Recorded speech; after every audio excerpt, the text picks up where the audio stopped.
Le décret portant statut particulier du corps interministériel des infirmiers et des techniciens de santé est A. Décret numéro 2-07-535, 18 septembre 2017. B. Décret numéro 2-17-553, 28 septembre 2017. C. Décret numéro 2-17-535, 28 septembre 2017. D. Décret numéro 2-17-535, 28 novembre 2017.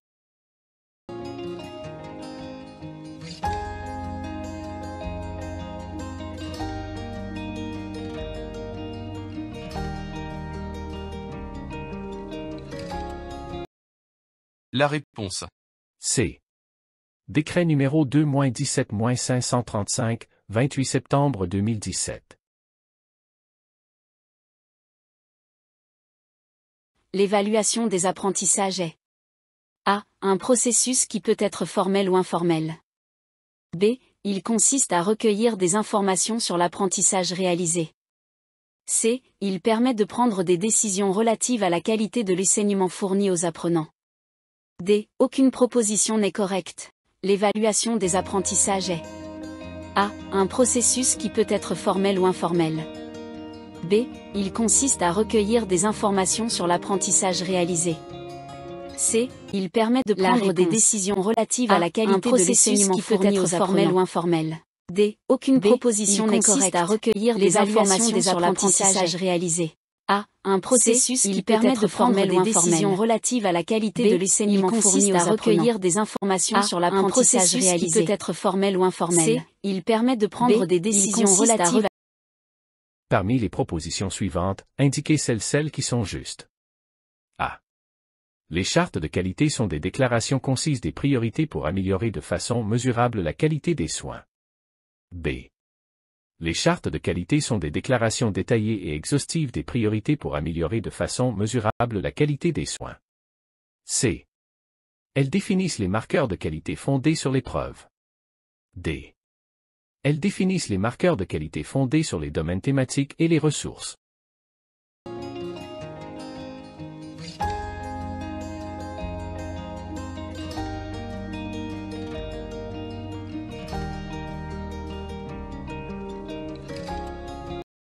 La réponse.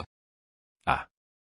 Les chartes de qualité sont des déclarations concises des priorités pour améliorer de façon mesurable la qualité des soins. D. Elles définissent les marqueurs de qualité fondés sur les domaines thématiques et les ressources.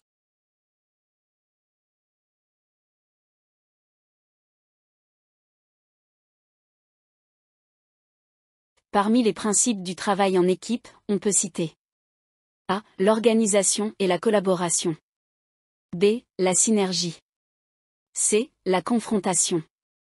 D. L'optimisation des compétences.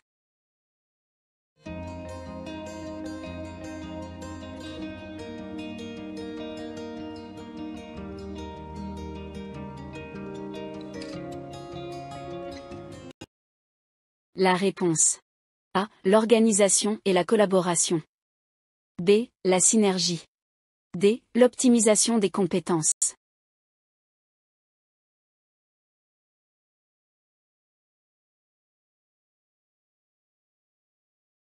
Un plan d'action de riposte en cas d'épidémie au niveau d'un centre de santé doit faire ressortir les éléments suivants. A. La description sommaire de la situation actuelle. B. Les objectifs spécifiques et les objectifs opérationnels. C. Toutes les activités détaillées à mettre en œuvre. D. Les indicateurs de suivi et d'évaluation.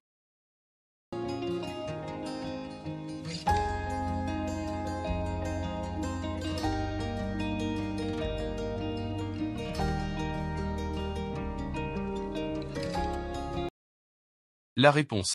A, B, C, D.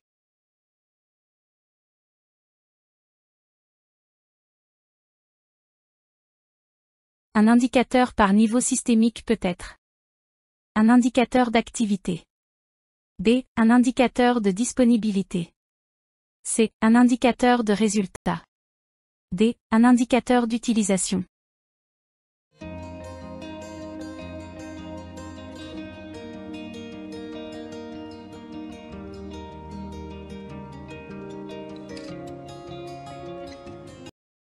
La réponse. Un indicateur d'activité. C. Un indicateur de résultat.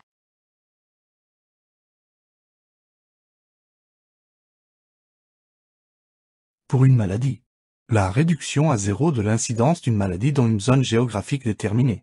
Grâce à les efforts délibérés, une action doit être ensuite poursuivie et la définition d'une A. Éradication de la maladie. B. Élimination d'une maladie. C. Contrôle d'une maladie. D. Atténuation d'une maladie.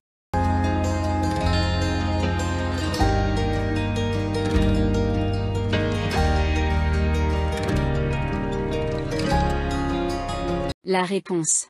B. Élimination d'une maladie.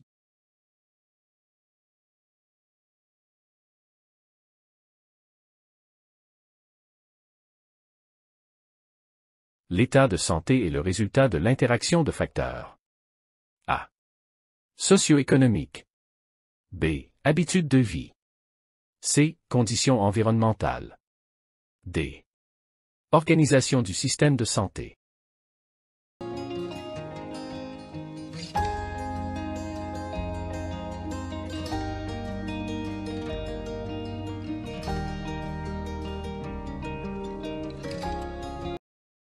La réponse. Toutes les propositions sont justes.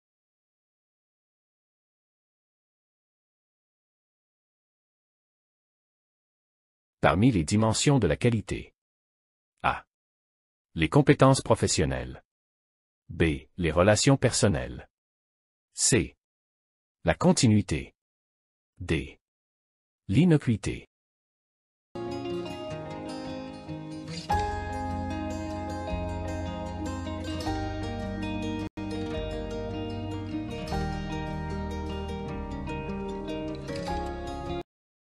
La réponse. A. Les compétences professionnelles. C. La continuité. D. L'innocuité.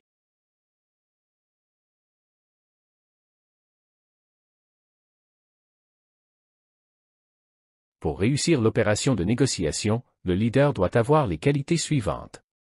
A. Plein de ressources. B. Patiente. C. Souple. D.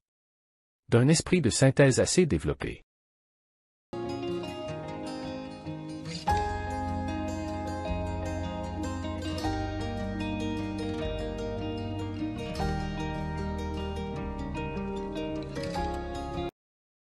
La réponse. A. Plein de ressources. B. Patiente. D. D'un esprit de synthèse assez développé.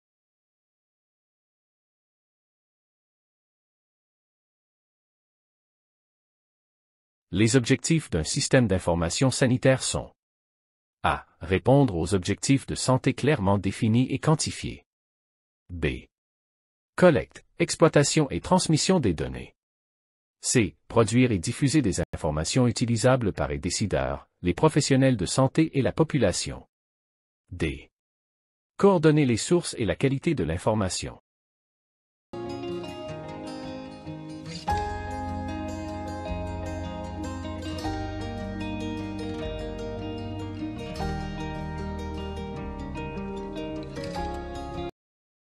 La réponse. B. Collecte, exploitation et transmission des données. C. Produire et diffuser des informations utilisables par les décideurs, les professionnels de santé et la population. D. Coordonner les sources et la qualité de l'information.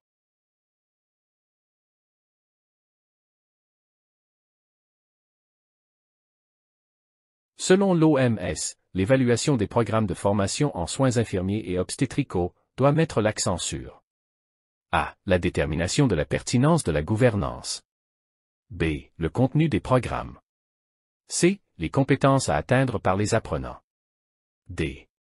Les méthodes d'enseignement. Apprentissage sélectionné.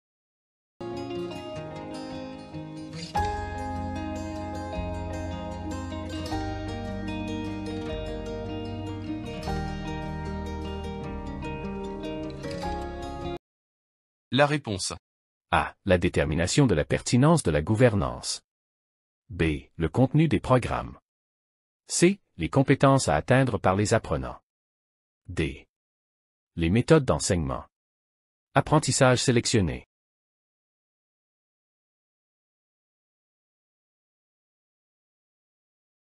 Le réseau coordonné des soins est une organisation A. Horizontale non hiérarchisée de la prise en charge des patients.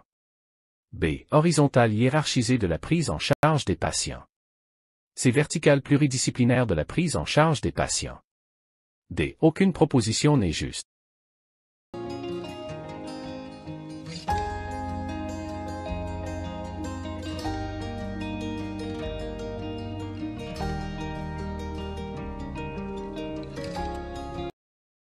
La réponse. A. Horizontale non hiérarchisée de la prise en charge des patients.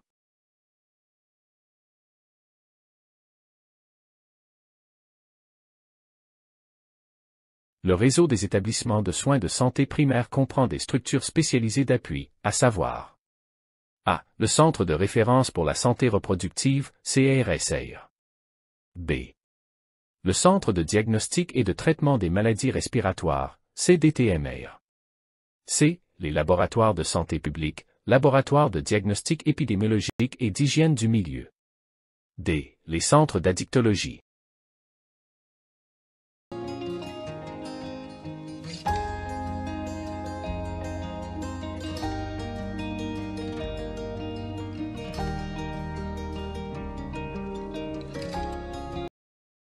La réponse. A. Le Centre de référence pour la santé reproductive, CRSR. B. Le Centre de diagnostic et de traitement des maladies respiratoires, CDTMR. C. Les laboratoires de santé publique, laboratoires de diagnostic épidémiologique et d'hygiène du milieu. La filière de soins est A. Un outil de promotion de la qualité des soins. B. Un préalable à la mise en place des protocoles thérapeutiques. C. Un outil de facilitation de l'accès aux soins. D. Un outil de gestion de soins.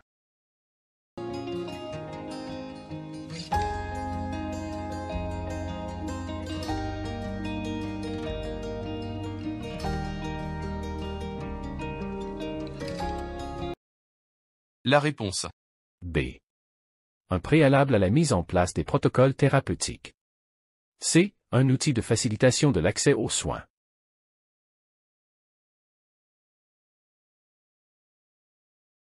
La fiche de poste constitue un outil de base en gestion des ressources humaines, elle permet de A. Planifier le nombre des effectifs requis. B. Identifier les besoins en formation. C. Décrire le poste de travail. D. Réorganiser le travail.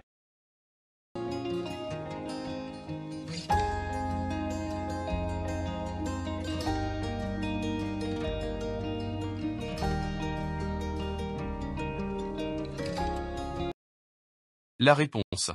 Toutes les propositions sont justes.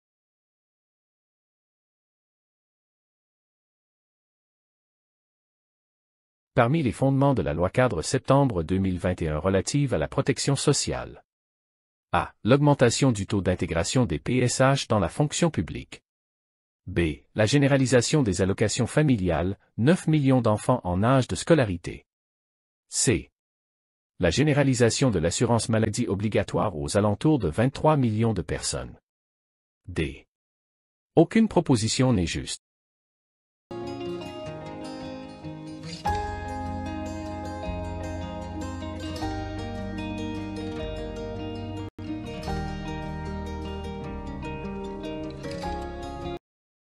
La réponse.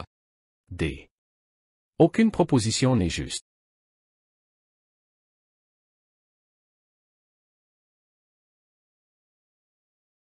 Parmi les indicateurs de description d'un système de santé. A. La démographie. B. Les indicateurs sanitaires. C. Les indicateurs synthétiques de l'économie. D. Les dépenses de santé.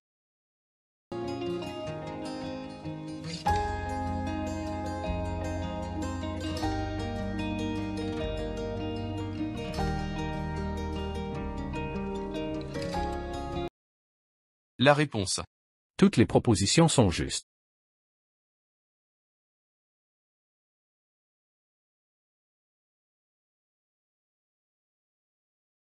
le critère d'intégration dans le domaine des soins. A signifie que tous les services sont disponibles au même moment. B signifie que tous les services sont fournis par une équipe, mais à différents moments et à différents endroits. C signifie que tous les éléments qui composent le système de santé sont organisés et coordonnés de telle manière qu'ils constituent une seule entité avec un objectif commun. D signifie que les patients sont considérés dans un contexte global, social, économique, culturel et psychologique.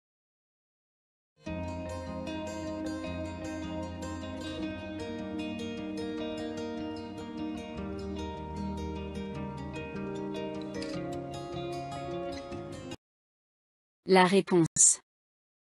C signifie que tous les éléments qui composent le système de santé sont organisés et coordonnés de telle manière qu'ils constituent une seule entité avec un objectif commun.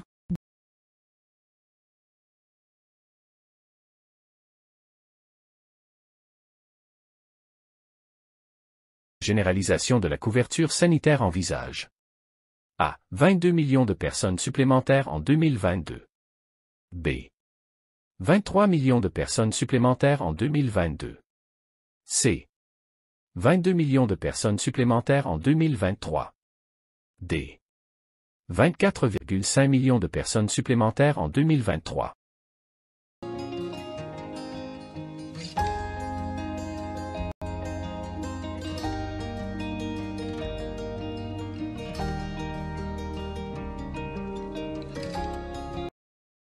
La réponse. A. 22 millions de personnes supplémentaires en 2022.